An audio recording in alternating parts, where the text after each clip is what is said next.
ఇప్పుడే జీ5 app download చేయండి. చూడండి మీ ఫేవరెట్ టీవీ షోస్ ఎప్పుడైనా ఎక్కడైనా. అమ్మగారు, శివ, అంతా నీ వల్లేనే. నువ్వు మా ఇంటికి రావడం వల్లనే ఈరోజు మా బావగారికి ఈ పరిస్థితి వచ్చింది.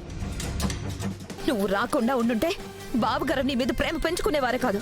ప్రేమ పెంచుకోకపోయింటే ఇలా నీ కోసం వచ్చేవారే కాదు. అలా రాకుండా ఉండుంటే ఈరోజు ఇలా కోమాలో ఉండేవారే కాదు. మొత్తం మొత్తం మొత్తం నాశనం చేసేసావు.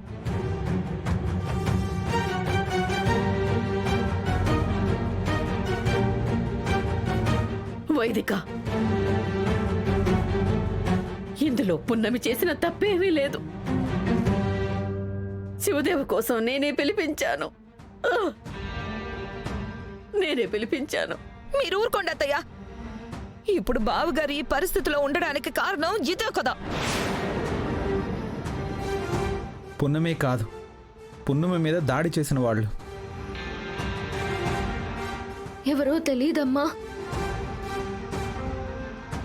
కానీ కాపు కాసి దాడి చేశారంటే నేను ఇంటి దగ్గర బయలుదేరింది కూడా వాళ్ళకి తెలుసు.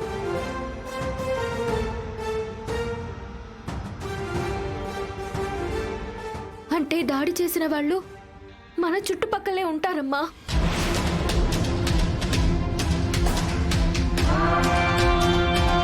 అవును రాజమాత, లేకపోతే పున్నమి అక్కడ ఉన్నట్టు వాళ్ళకి ఎలా తెలుస్తుంది?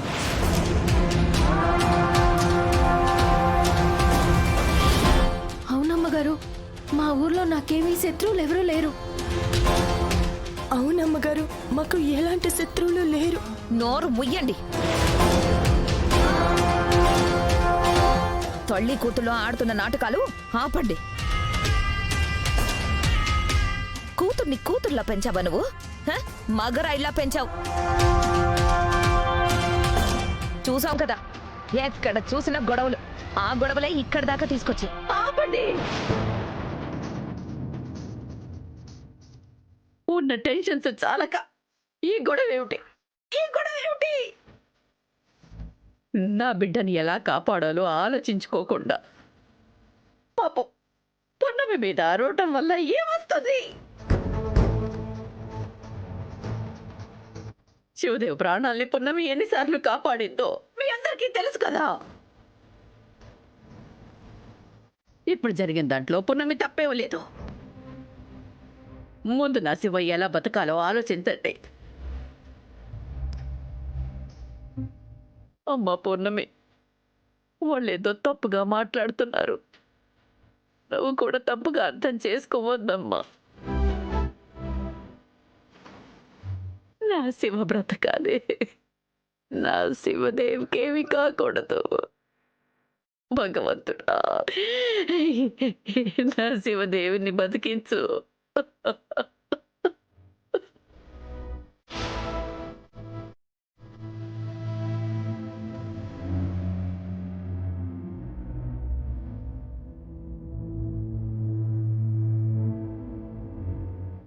జీ5 యాప్ డౌన్లోడ్ చేసి అన్ని ఎపిసోడ్స్ పూర్తి ఉచితంగా చూడండి.